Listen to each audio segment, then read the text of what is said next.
Well, Janet Yellen served as US Treasury Secretary from 2021 until earlier this year. Before that, she ran the US Federal Reserve from 2014 to 2018, the first woman to hold both of those high-profile jobs. And she joins us now for an exclusive interview. Secretary Yellen, thank you so much for joining us. Welcome to the program. So there has been a collective sigh of relief now that 90-day pause has been announced, not including the 10% tariff. But there is still so much uncertainty about what comes next. The Economist headline this morning reads this: Trump's incoherent trade policy will do lasting damage. Even after his backtracking, the president has done profound harm to the world economy. Do you agree with that assessment? I completely agree with it. Of course, it was a relief that the reciprocal tariffs that would have affected more than 180 countries, that a pause was placed on those. But still, even if they never go into effect, the US and global economies have suffered a huge protectionist shock. We have enormous, almost prohibitive tariffs on China, which is one of our most important sources of imports, very substantial tariffs still on Canada and Mexico, on the auto sector, and a 10% general tariff that applies to most countries around the world. And economists calculate that at this point, average tariff levels are now in the 20 to 25% range. At the beginning of the Trump administration, they were just over 2%. So even if the reciprocal tariffs are abandoned, we have the highest average tariff rate since 1934. And this is going to raise the costs that households in the United States face.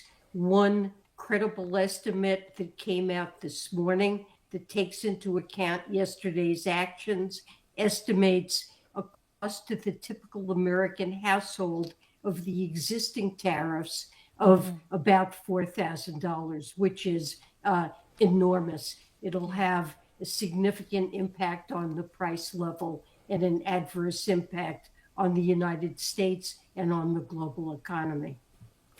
Janet, one of the things that we were covering a few months ago was the fact that Donald Trump had made several very, very controversial nominations to lead very serious cabinet positions. However, when Scott Bessent was nominated, there was really this sort of collective sigh of relief on Wall Street, where a lot of people thought, wow, you finally have a grown-up in one of the most important cabinet positions at the White House. Obviously, this man is a very successful hedge fund manager. When you look at what is happening right now, here you have somebody who had the same job as you, somebody as Treasury Secretary, essentially trying to convince the American people that a global trade war would actually benefit them, that it would benefit Main Street. What advice do you have for your successor? Well, my advice to my successor and to other senior economic officials is that all of them should be explaining to the president why his policies are so damaging to the American economy and why they will harm American workers and households, as well as people around the world. And economists are really in agreement about this. It coincides with the headline that you read to me just a few minutes ago.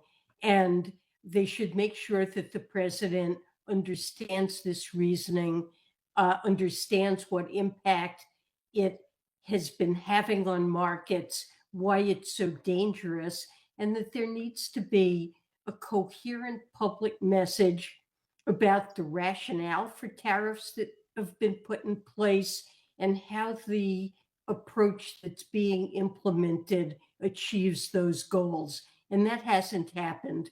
I don't know what's happening inside the Trump administration, but my hope would be that although my successor has been supporting President Trump's approach, that he's giving good advice behind closed doors.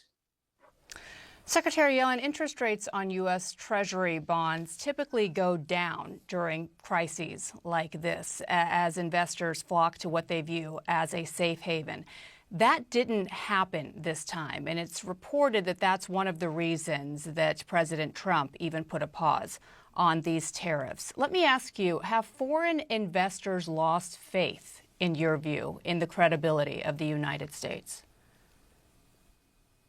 Well, I think they're asking hard questions about the credibility of U.S. policy and what role the U.S. will have going forward in the global economy, whether or not we'll have predictable economic policy and remain a strong positive global force. And we saw that playing out over the last several days. As you mentioned, normally when uncertainty is so high as it is now, people go to safe havens. They want to be more secure, and they buy safe haven assets. And treasuries, U.S. treasuries, are the classic safe haven asset. So you would expect to see treasury yields decline, and when that happens, the dollar would typically go down. But what we saw instead is that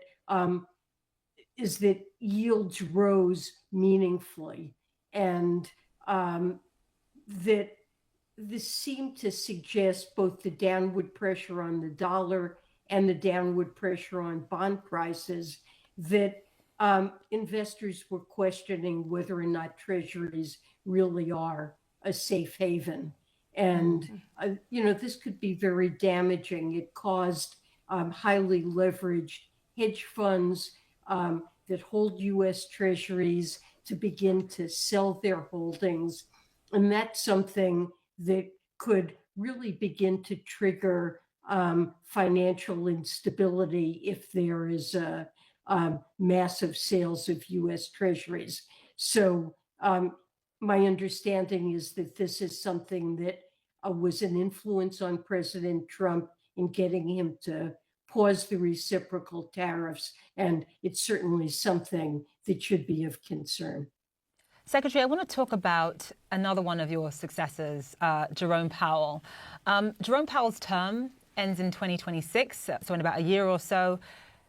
If you go back to Donald Trump's first term, he tried to sort of make very kind of controversial picks for the Federal Reserve Board of Governors, as I'm sure you'll remember, including Stephen Moore, including Judith Shelton. These are people who have very extreme views and are extremely controversial. He failed that time around. How concerned are you on that front if he's able to succeed on some of those controversial picks this time around?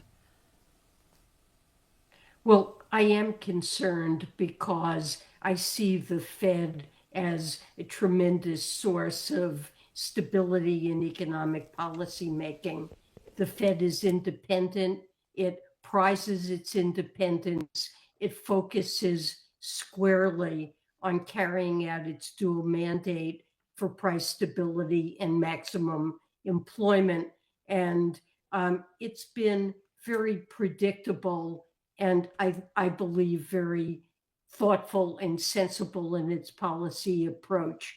And this really relies on good appointments of all of the officials who serve on the Federal Open Market Committee. I think that Jay Powell has done an excellent job of leading it.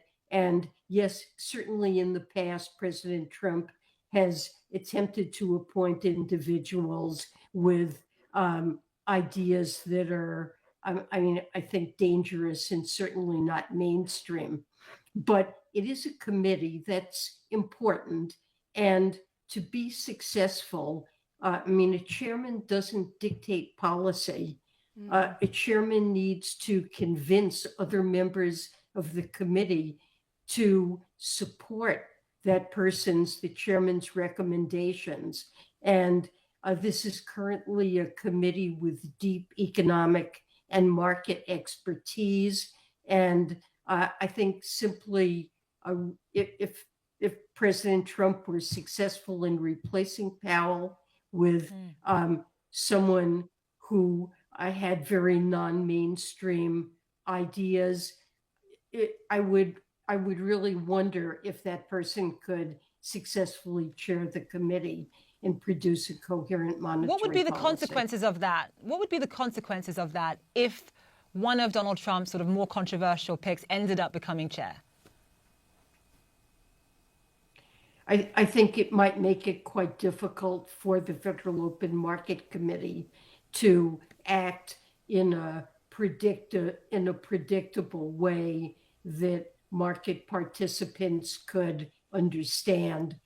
Currently, the Federal Reserve's so-called reaction function, how it responds to incoming data to achieve its goals, is pretty well understood by markets. And there's clearly a strong commitment to price stability.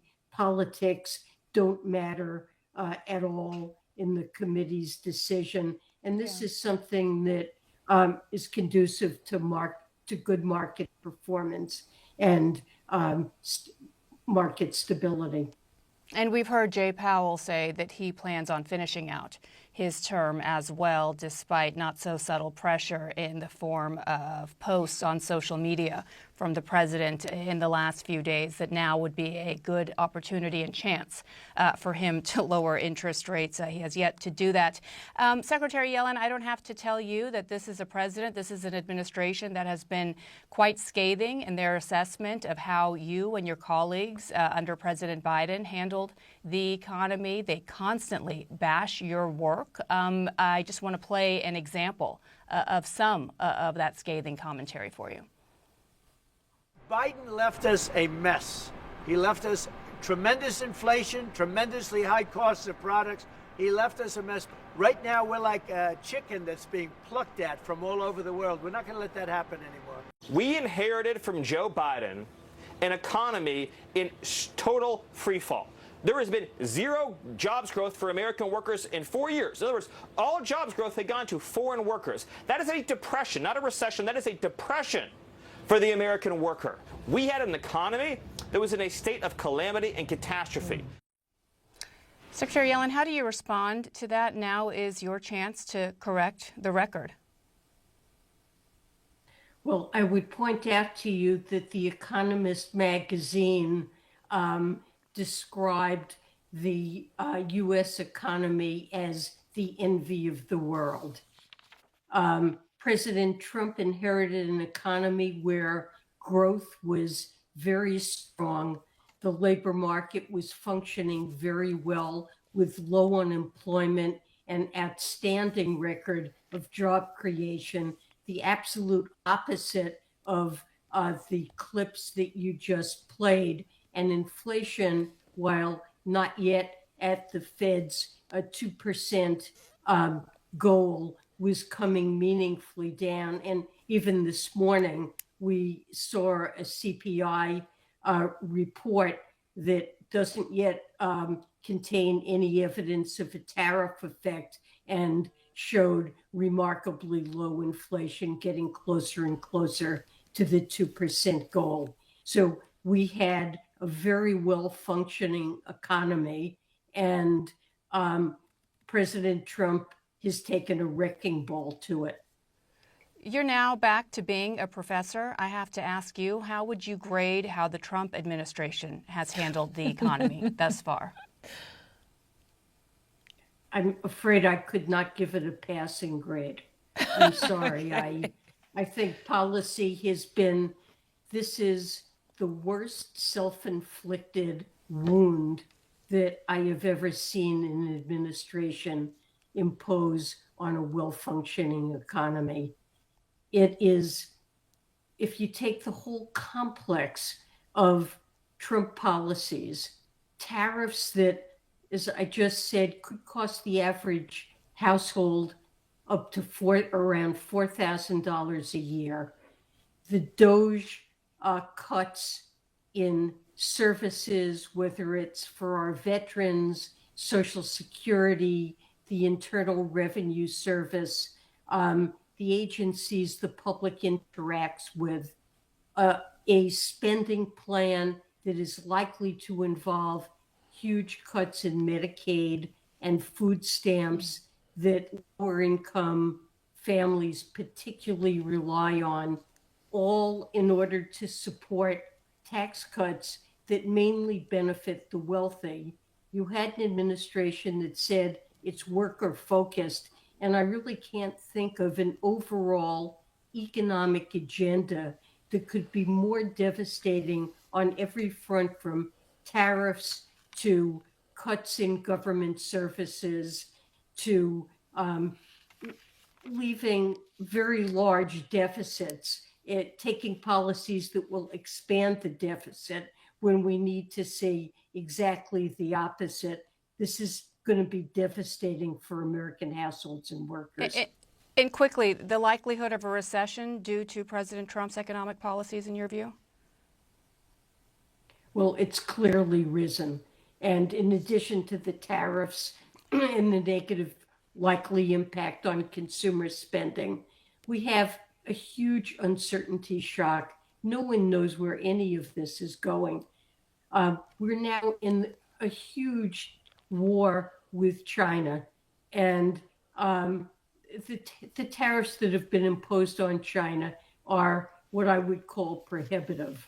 They're going to result in massive impacts on the United States and the global economy. No one knows where these policies are headed. President Trump says he wants to create manufacturing jobs.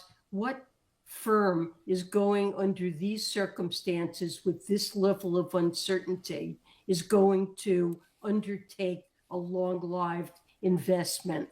And, you know, the shortage, the decline in investment spending and consumer spending could easily trigger a recession. So I think the odds have meaningfully risen. I wouldn't want to predict we will have one, but I'm certainly concerned about it. What a difference 3 months make. You know, when you think about what happened when you left office, the US had a strong, resilient economy. Yes, there were inflationary pressures, but it was still strong and resilient. You look at where we are now, bond yields rising, the S&P and the Dow in correction territory. You've got companies like Walmart and Delta who are refusing to issue guidance for the year. And you have JP Morgan saying that there is now a 60% chance of a recession in this country. On top of that, Goldman Sachs saying there's a 45% chance of a recession as well. Janet Yellen, former US Treasury Secretary and former head of the US Federal Reserve, thank you. What an honor. Thank you so much for joining us today. We really appreciate Thank you for your having perspective. me. Please come back. Please come back. Thank you so much.